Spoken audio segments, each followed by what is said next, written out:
Good morning. Welcome to Monday Tsene with Wellifehub Incorporated. My name is Deborah Toka and I am an intern counseling psychologist. Today we're going to be talking about December issues / December vibes because December times is a vibrant season where there's a lot of parties, family gatherings because of the festives that are within that month. We go home for those holidays, but then it can be quite a stressful or not so pleasant season for other people. Some people go to their homes and maybe there's no one there, the parents are gone, or maybe they go to families where they don't really get along together and there's conflict in the family, or they go home and there's just a lot of expectations from the family about them. They have to come with food, they have to do this, they have to do that for the family.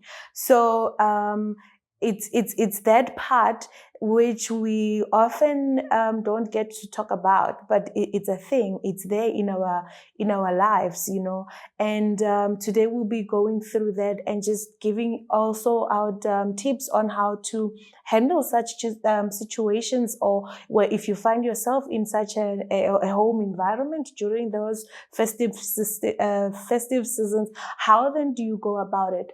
So for example, if maybe you're going into a home where there's just a lot of expectations, maybe one of the things that would be helpful is to discuss prior to the festives, what is it that you are able to bring to the table and what is it that you are not, so that their expectations are a bit realistic when it comes to your side, and also just to be honest with your family about how much you have or how much you are willing to bring to the table, such things. And also in terms of family conflict, then there comes conflict resolutions, where you'll need to be able to resolve issues when you get to the home. Or maybe one of the things that one can do is to remove themselves from the situation. Maybe if you were someone who goes home for 10 days, maybe you go for 5, and then just so that you minimize the possibilities of conflict in the family, or maybe if it's about certain things like groceries, who's buying what, who's contributing how much. Maybe these are some of the things that you can think of as a family, discussing way before festive season, way before December, to prepare so that come December, we are not sitting around the table and asking who brings what or who contributed what. So maybe things like having a joint account where we contribute small amounts of money throughout the year in preparation for the December holiday groceries. That can also be a helpful tool to use in a way that can help the family and yourself also, because maybe you find that maybe you are the only one who's working better than everyone else, but you still feel like you cannot be the only one who's taking the responsibility of feeding the whole family.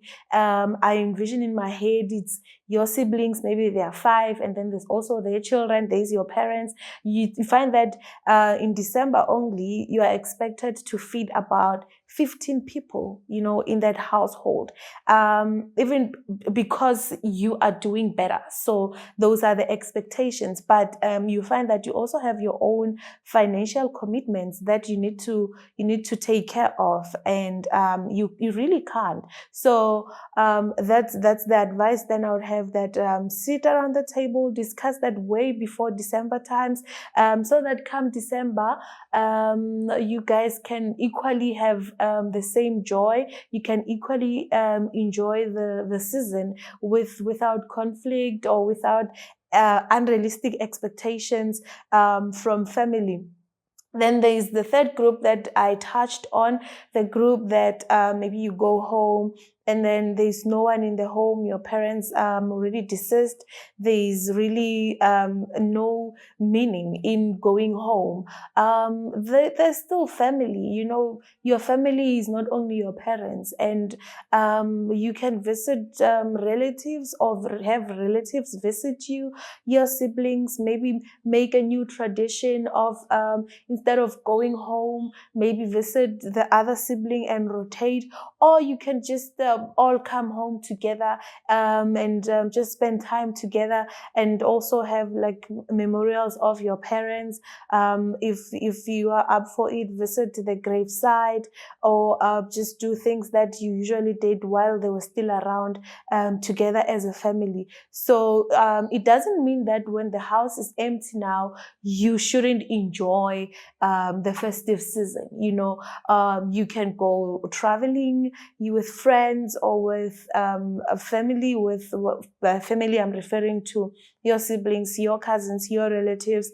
Granted, you guys have that kind of a relationship, or maybe you can find it fulfilling to visit homes like orphanage homes or old age homes, and just to give them the warmth that you also feel like you're not getting at that moment, because your parents are not around to give you that warmth.